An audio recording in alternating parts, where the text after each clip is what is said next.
Abra a sua Bíblia. Segundo livro dos Reis, no capítulo 4.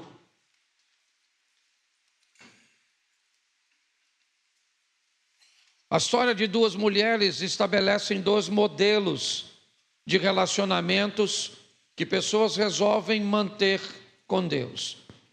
Conscientemente ou não, esses são também dois modelos de relacionamentos. Não são únicos, mas eu acho que vale a pena nós observarmos. Eu vou ler bastante, tá certo? Mas eu vou falar pouquinho.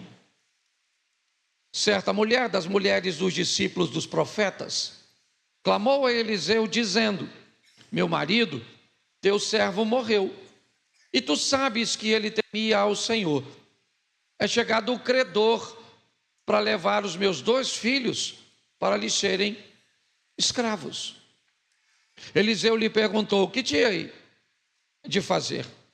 Dize-me o que tens em casa. Ela respondeu: tua serva não tem nada em casa, senão uma botija de azeite. Então disse ele: vai, pede emprestada vasilhas a todos os teus vizinhos, vasilhas vazias, não poucas. Então entra, fecha a porta sobre ti e sobre teus filhos, e deita o teu azeite em todas aquelas vasilhas. Põe à parte a que estiver cheia. Partiu, pois, dele e fechou a porta sobre si e sobre seus filhos. Estes lhe chegavam as vasilhas e ela as enchia. Cheias as vasilhas, disse ela a um dos filhos: chega-me aqui mais uma vasilha. Mas ele respondeu: não há mais vasilha nenhuma. E o azeite parou. Então foi ela e fez saber ao homem de Deus, e ele disse: vai, vende o azeite, paga a tua dívida, e vive tu e teus filhos, né? E tu e teus filhos vivei do resto. Certo dia passou Eliseu por Sunem, onde se achava uma mulher rica, a qual o constrangeu a comer pão. Daí todas as vezes que passava por lá, entrava para comer pão. Ela disse ao seu marido: vejo que este que passa por nós é santo homem de Deus. Façamos-lhes, pois, em cima um pequeno quarto, obra de pedreiro. Ponhamos neles uma cama, uma mesa, uma cadeira e um candeeiro. E quando ele vier à nossa casa, retirar-se-á para ali. Um dia, vindo ele para ali, retirou-se para o quarto e se deitou. Então disse ao seu moço Geazi: chama esta sunamita. Chamando a ele, ela pôs-se diante do profeta. Este dissera ao seu moço: dize-lhe, eis que tu nos tens tratado com muita abnegação, que há de fazer por ti? Haverá alguma coisa que se fale a teu favor ao rei ou ao comandante do exército? Ela respondeu: habito no meio do meu povo. Então disse o profeta: o que há de fazer por ela? Geazi respondeu: ora, ela não tem filho, e o seu marido é velho. Disse Eliseu: chama. Chamando-a ele, ela se pôs à porta. Disse o profeta: por este tempo, daqui a 1 ano, abraçarás um filho. Ela disse: não, meu senhor, homem de Deus, não mintas a tua serva. Somente até aí, que o texto é longo. Senhor nosso Deus e Pai, continue falando conosco e use-me como um canal de bênção nesta hora. Pelo poder do nome de Jesus, é o que eu te peço. Em nome de Jesus. Você pode dizer amém? Amém. Isso. Eu quero só fazer uma reflexão sobre esses 2 modelos de relacionamento que nós temos, por exemplo, nesse texto. Dá para entender que são 2 famílias de bem. Dá para entender que são pessoas sérias e comprometidas. São pessoas de fé, que quando têm suas necessidades, ou quando têm a sua vida, elas procuram se relacionar com Deus. O profeta vai representar hoje na minha aplicação Deus. As duas mulheres vão representar modelos de relacionamentos que pessoas resolvem manter com Deus. É importante notarmos que nesse texto não vamos ver a presença de Satanás. O texto fala apenas de pessoas que estão vivendo e decidindo viver suas vidas. Algumas talvez sejam mais responsáveis que outras, mas vai dar para notar que há fé e posicionamento nas duas. Do verso 1 ao verso 8, temos a história de uma mulher que acaba de perder o marido. Ao perder o seu marido, ele deixa para ela uma dívida cuja qual ela não tem como pagar. Quando ela olha, a forma de pagamento são seus filhos. Eles não vão ficar para sempre em posse dos credores. Depois de alguns anos, eles voltarão como a lei que eles estão inseridos. Mas, segundo as leis de Israel, uma viúva, ela depende de seus filhos. Assim que o marido morre, é a obrigação dos filhos cuidarem dela, e mais do que isso, ela vai ficar sozinha. O primeiro modelo me parece que especula a ideia de que precisamos entender que ninguém sabe o momento que vai partir. E que mesmo que não tenhamos total controle da vida nesta terra, é importante não brincarmos com o tempo nem com a gestão dos recursos que nos chegam à mão. Temos o cuidado para não criarmos uma estrutura para a nossa vida, para a nossa família, que se partirmos, vamos deixar sérios problemas. Essa é a história do primeiro homem. Quem ele é? Um servo de Deus. A própria mulher tenta identificar, ou identificá-lo a Eliseu. Meu marido era teu servo, e ele temia o Senhor, mas tinha problemas para administrar a sua vida. Estava apto para morar no céu, mas não estava apto para lidar com as demandas da vida. Ele parte e essa mulher fica com a dívida. O credor bate a casa dela e vai pegar os 2 filhos como forma de pagamento. Desesperada, ela vai recorrer a Deus, na pessoa do profeta, no representante legal de Deus na terra. O profeta Eliseu. Você viu que ela vai até ele explicando a situação. Meu marido, teu servo, é morto, e um credor acaba de bater na minha casa, me apresentando uma dívida que provavelmente ela não tinha conhecimento. E ele diz: o que eu vou fazer? É como se o profeta dissesse: então quer dizer que você faz besteira com seus negócios, e quando dá errado, você vem e me procura? Me parece que é mais ou menos isso. O que eu tenho com isso? O que eu hei de fazer por você? Essa não é a minha esfera. Eu sou um profeta. Você precisa de alguma coisa espiritual? Eu estou aqui, eu estou pronto. Mas não é isso. O que você me traz é um problema que não precisava existir. Mas entendendo a situação, e se ele é um representante de Deus, inevitavelmente a misericórdia vai estar com ele. Então ele é duro inicialmente, mas ele diz a ela: o que eu tenho com isso o que eu vou fazer por você? Mas aí ele pergunta: o que você tem na sua casa? O que você tem em casa? Note que ele já sabe. Ele sabe que por mais que ela tenha alguma coisa em casa, o que ela tem em casa não é suficiente para resolver o problema dela.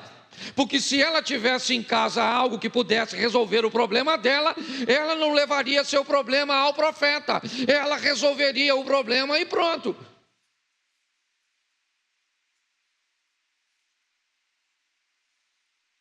Quando Eliseu pergunta: o que é que você tem na tua casa?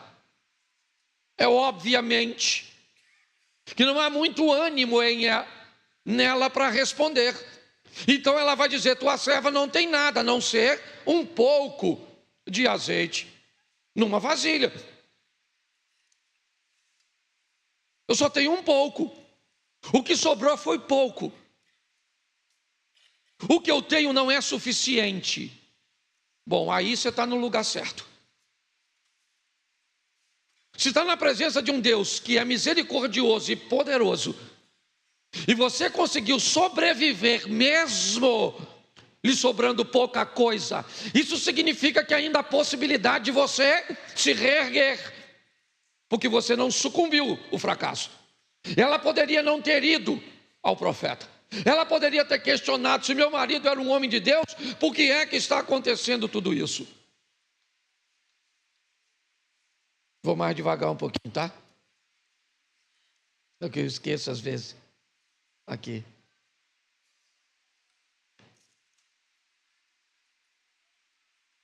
Ele diz: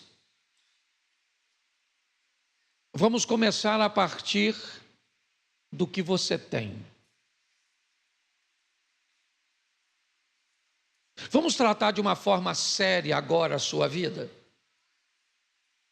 Então pare de olhar para seu ideal, porque ele não é sua realidade. Seria bom se ele fosse. Pare de olhar seu casamento, pare de olhar sua vida financeira, pare de olhar sua vida ministerial com uma visão meio que ilusória, fantasiosa. Vamos olhar o que você tem, o que te sobrou, dona. O que é? É um pouquinho de azeite? É só isso que tem? É isso? É pouco, é verdade. Mas vamos começar a partir do que você tem. Vamos pegar essa força que você trouxe consigo hoje para esse culto. Vamos pegar hoje, esse domingo, o início da semana. E vamos embora. Vamos lutar com o que você tem. Pega o que você tem. Pede vasilhas, recipientes emprestados. Pegue bastante. Entre na sua casa, você e seus filhos. Porque o que você precisa é para resolver o problema de vocês.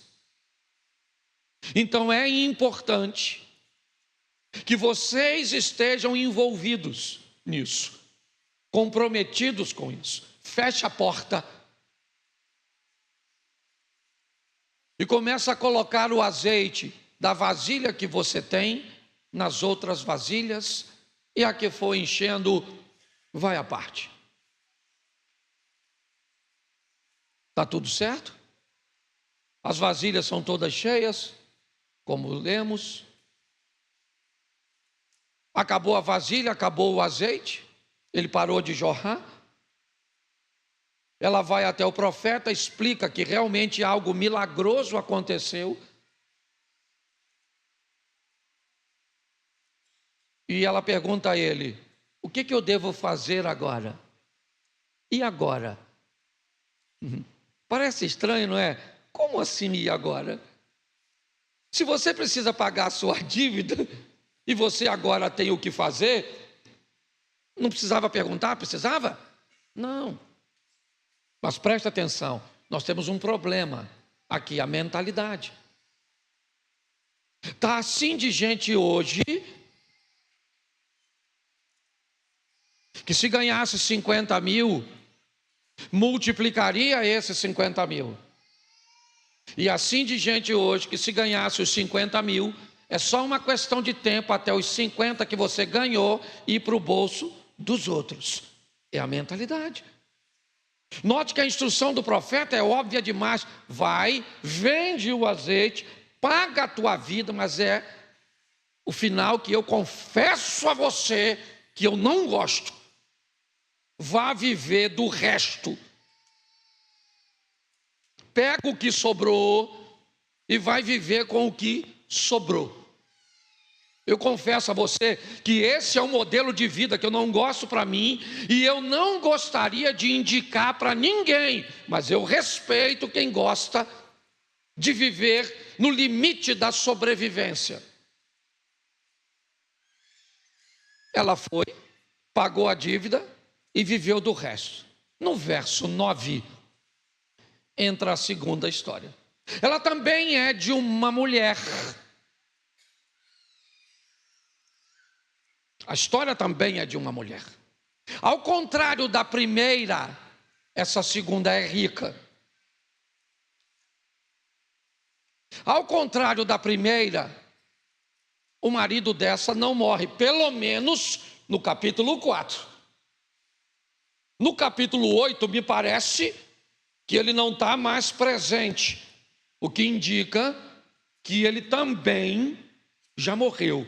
Mas ao contrário da primeira, a morte, e eu só estou aplicando assim, porque o texto diz que quando ela vai pedir a restituição de seus bens ao rei, ela está só com um filho, e Geazi é capaz de identificar isso, e o marido não está presente, o que indica provavelmente que ele também morreu. Morreu, mas ela não precisa de multiplicação de azeite. Morreu, mas ela não está carente, certo? Precisando de um milagre de Deus para isso. O que indica que a gestão dessa mulher de vida, desta família de vida, deste homem que provavelmente morreu, sua postura era diferente do anterior. Estamos todos na mesma igreja, estamos todos debaixo dos mesmos louvores, das mesmas oportunidades e da mesma palavra, mas não se engane, não vamos sair daqui com a mesma perspectiva do que vai acontecer. Um culto que pode ser uma bênção para um, pode não ter efeito nenhum para outro. Alguém pode sair daqui maravilhado, dizendo, nossa, que culto sensacional. Outros podem dizer, falar assim, nossa, se eu soubesse, tinha ficado em casa. Falando da mesma coisa. Agora nós estamos vendo uma mulher. Verso 9. Eliseu vai passar por Sunem. Havia ali uma mulher rica, a qual o constrangeu a comer pão. Ela inicia um convite que não deveria ser feito por ela, e sim pelo seu marido. Ela não é a chefe da família.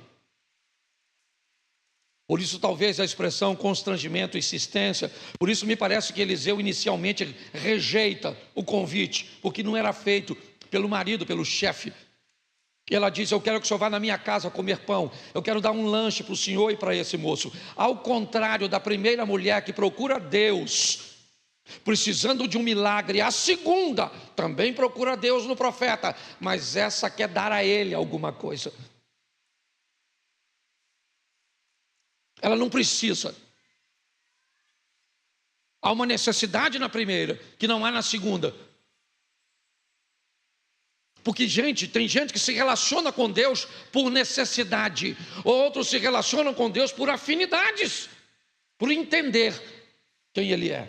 Eu não estou discriminando isso, não. Eu só estou estabelecendo dois modelos que talvez você consiga se encaixar em um deles. Agora, Eliseu vai à casa dela comer pão. E daí, um relacionamento começa. Obviamente que a primeira vez que ela leva Eliseu na sua casa, ela presta atenção em Eliseu. Ela presta atenção em Geazi. para descobrir se Eliseu e Geazi têm como frequentar sua casa. Obviamente que ao entrar na casa da mulher, Eliseu observa aquela mulher, observa seu marido, para descobrir se aquela casa é um local que ele deve frequentar.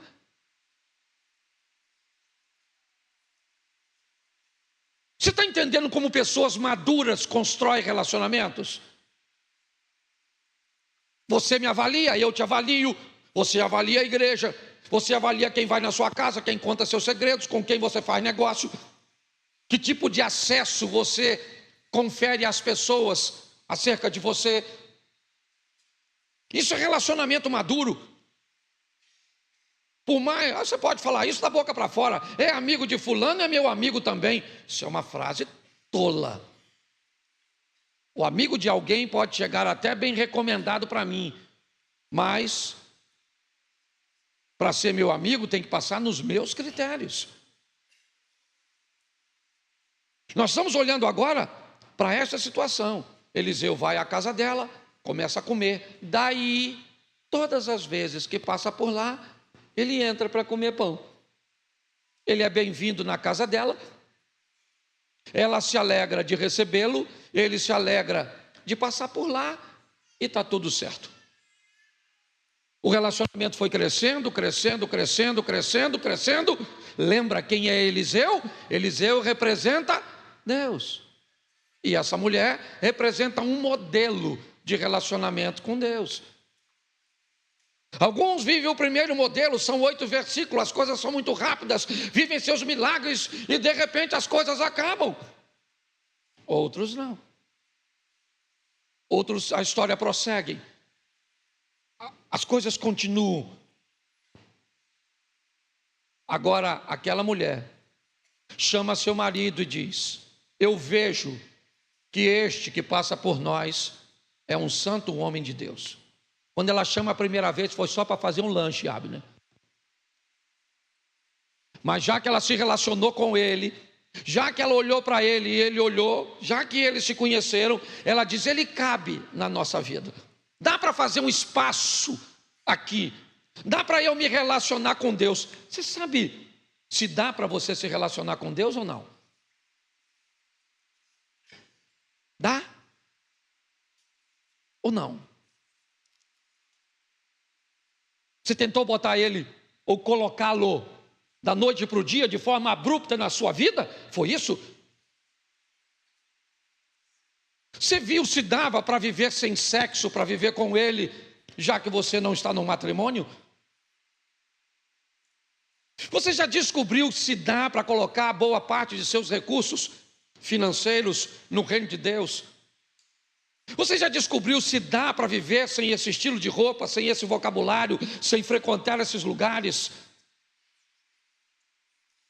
Você já descobriu se dá para controlar esse temperamento, esse ímpeto? Será que dá? Ou será que você tentou colocá-lo dentro da sua vida, dentro da sua casa, sem descobrir primeiro, de uma forma um pouco mais segura, se esse relacionamento teria futuro? Porque foi assim que ela começou. Ao contrário da primeira mulher, Eliseu não vai à casa dela. Ela procura Eliseu, que dá uma orientação do que ela vai viver lá. A segunda mulher, certo? Diz o seguinte: vem para minha casa. Você está entendendo? A segunda mulher diz: olha, vamos lá para minha casa. Para quê? Para tomar um lanche primeiro. Vamos ver se dá para eu viver com o Senhor. Vamos ver se eu sou capaz de tirar os palavrões da minha boca. Vamos ver se eu sou capaz de me tornar realmente alguém digno da sua presença. O relacionamento foi crescendo, então a casa se estabeleceu. Agora Eliseu, todas as vezes que passa por lá, ele tem um lugar para ficar. E está tudo certo, as coisas vão seguindo. Até o momento em que ele quer retribuir. Ela não pediu nada. Ela não precisa de grana, não precisa de multiplicação de azeite, não precisa de pagar dívida, não precisa, não tem problema aqui conjugal, não tem nada.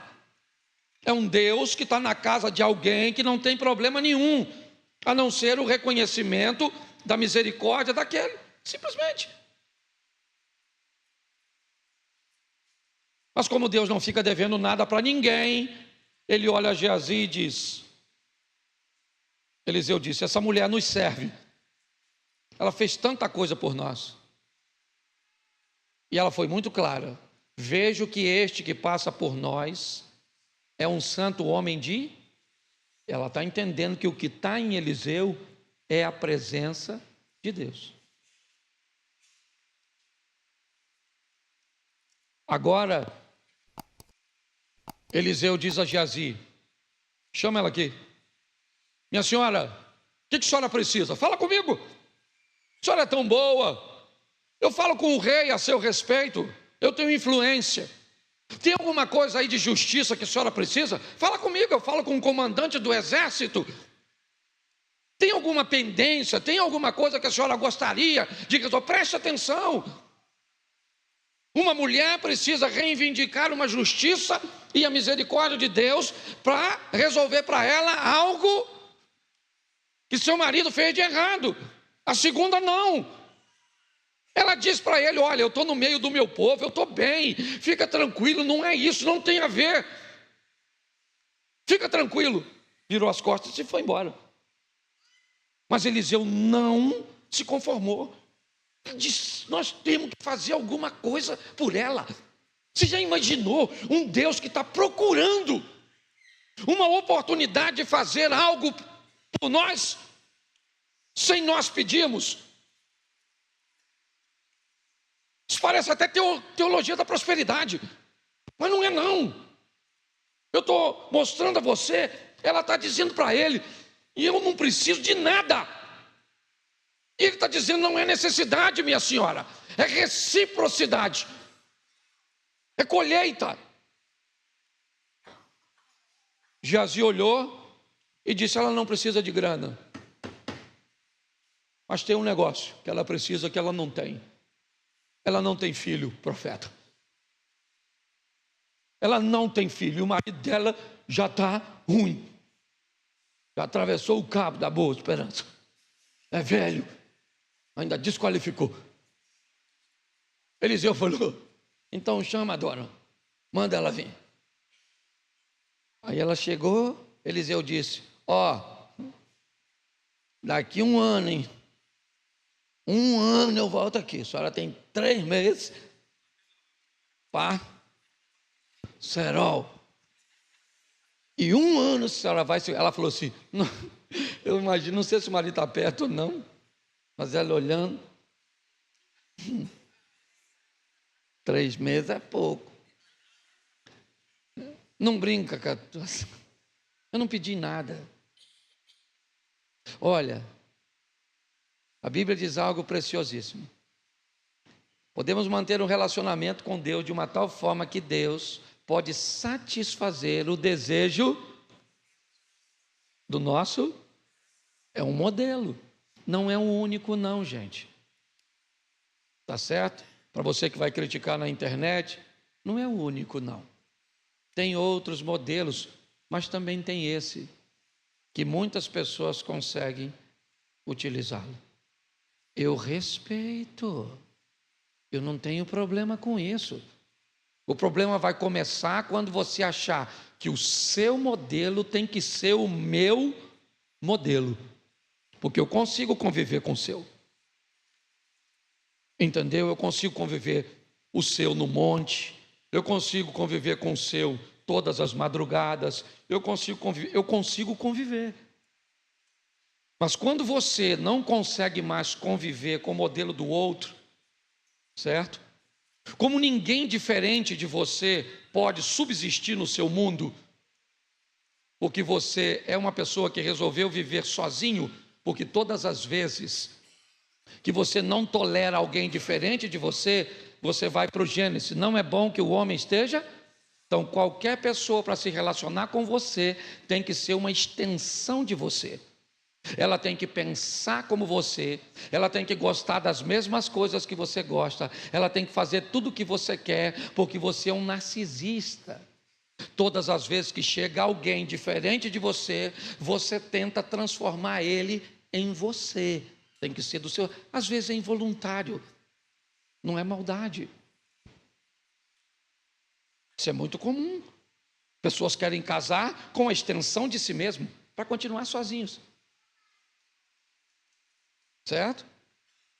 Porque se chega alguém diferente de você, isso vai complicar. Mas vamos voltar para o texto. Aqui. Ela vai procurar o profeta. Quando ela está chegando, de longe, depois você lê que não dá tempo de eu ler tudo. Eliseu olha para seu assistente e diz: ah lá, vem a sunamita. Vai lá e dá uma olhadinha lá. Vê como é que estão as coisas. Ele vai até ela e diz para ela: como é que vai a senhora? Como é que vai seu marido, seu filho? Ela falou: vai tudo bem, está tudo certo. E ela continua caminhando na direção de Eliseu. Quando ela chega perto de Eliseu, ela se lança aos pés de Eliseu. E o assistente de Eliseu tenta tirá-la com muito carinho. E Eliseu disse: não tira, deixa ela ir, porque Deus não me mostrou o que está acontecendo. Deus não me revelou. Claro que não vai revelar. Não tem lógica.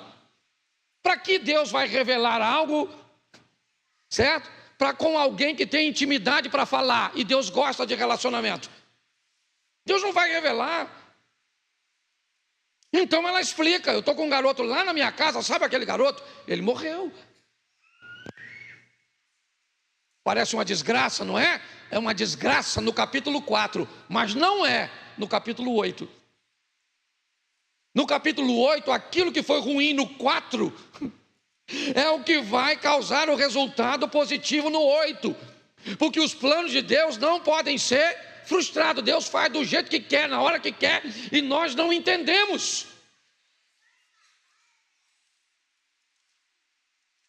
Eliseu vai para a casa dela. O menino ressuscita. Ela devolve e a vida segue.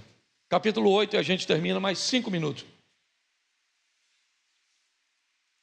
Certo dia, capítulo 8, por favor. Aí é versículo. Capítulo 8, verso 1.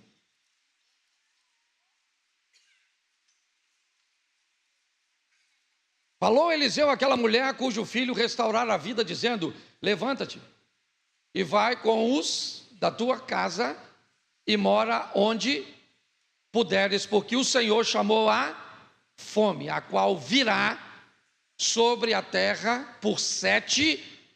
Isso. Eliseu vai até ela, presta atenção. Vamos colocar Deus aqui no lugar de Eliseu, nessa aplicação. Deus vai até ela e diz: pega tudo que você tem, sai daqui, porque durante 7 anos uma crise vai abater este lugar. Mas quem ela é, cara? Essa é uma informação que deveria ser dada ao rei para guardar seu reinado? Não. Quando você tem relacionamentos com Deus, Deus fala com você coisas minuciosas, te oferece informações preciosíssimas. Ela pega e vai embora. Vai morar, deixou sua casa, não tinha como levar, deixou tudo para trás. Verso 3. A cabo dos 7 anos, a mulher voltou da terra dos filisteus e saiu a clamar ao rei pela sua casa e pelas suas. Pela sua casa e pelas suas. Quando Eliseu quis dar algo à mulher, lembra o que ele disse? Há alguma coisa que eu posso falar por você ao rei ou ao comandante do... Sim ou não? Capítulo 4, sim ou não? No capítulo 8, Eliseu está presente? Não. Não está. O texto, ela está clamando ao rei, depois de 7 anos, pela sua casa e pelas suas terras, verso 4. Ora, o rei falava a Geazi, moço do homem de Deus, dizendo: conta-me, peço, todas as grandes obras que Eliseu tem. Isso, o rei falou: Geazi, conta uma daquelas histórias boas entre Eliseu e Deus e pessoas que você viu. Que história ele resolveu contar? Verso 5. Contava ele ao rei como Eliseu restaurara a vida a um morto, quando a mulher cujo filho ele havia restaurado a vida, clamou ao rei pela sua e pelas suas. Então disse Geazi, o que é que Geazi disse? Isso, depois você lê. Uma vida de oração não é apenas uma rotina espiritual. É um relacionamento vivo com Deus que nos criou. Muitos veem a oração como um recurso emergencial, algo que se busca apenas nos momentos de dor ou desespero. Mas o verdadeiro valor da oração está em cultivar uma intimidade com o Senhor, não apenas para apresentar pedidos. Assim como em qualquer relação, Deus deseja ser procurado pelo que Ele é e não apenas pelo que Ele pode oferecer. É muito chato quando você é procurado por uma pessoa que só quer te pedir, que só tem interesse naquilo que você pode fazer por ela, e não em desenvolver uma genuína relação com você, não é verdade? Na Bíblia encontramos 2 exemplos marcantes disso. A primeira é a mulher endividada e desesperada que corre atrás de Eliseu buscando socorro. Ela representa aquele tipo de fé que nasce da necessidade. Sua atitude não é errada, afinal, Deus é socorro bem presente nas tribulações. Mas existe um outro nível de relacionamento, como vemos a mulher sunamita, que mesmo sendo rica, reconhece o valor da presença de Deus, representada por Eliseu, e decide acolhê-lo em sua casa. Ela não busca algo, ela oferece, e é justamente esse coração disposto que chama a atenção de Deus. Nosso relacionamento com Deus pode começar pela necessidade, mas não pode se limitar a ela, não pode ficar o tempo todo nisso. Na verdade, com o passar dos anos, os meses, os dias, é preciso amadurecer, assim como qualquer pessoa amadurece. E amadurecer implica em desenvolver uma vida de oração que sustente esse relacionamento, mesmo na ausência de respostas imediatas. Uma vida que deseja a presença, não só as bênçãos, é feita através de orações constantes a Deus. Quando cultivamos esse tipo de intimidade, passamos a perceber Deus nos detalhes da nossa rotina, nas pequenas coisas. O tempo de oração deixa de ser uma obrigação e passa a ser o melhor momento do dia. Não oramos apenas para que algo mude, mas para que sejamos transformados, para que nós nos relacionemos com Deus, não é verdade? Enfim, assim como a mulher sunamita que não pediu um filho, mas recebeu um presente de Deus, porque seu coração estava voltado ao relacionamento, também seremos surpreendidos quando buscarmos a face de Deus e não apenas as suas mãos. A misericórdia do Senhor é tão grande que Ele atende tanto aos que clamam pela urgência, quanto os que buscam pela amizade. O convite dele é para irmos além, para construir uma jornada de fé, que não dependa de circunstâncias favoráveis. Tiago 4,8 diz: aproximem-se de Deus e Ele se aproximará de vocês. Essa é uma essência da vida de oração, movimento de entrega, de proximidade, de aproximação. E você? Tem se aproximado de Deus apenas por necessidade ou está disposto a construir um relacionamento verdadeiro com Ele? Enfim, espero que essa mensagem tenha sido edificante para você. Deixa aí o seu like, caso não tenha deixado, inscreva-se no canal e ative as notificações para não perder nenhum conteúdo como esse. Que Deus abençoe muito sua vida. A gente se vê em breve. Até mais.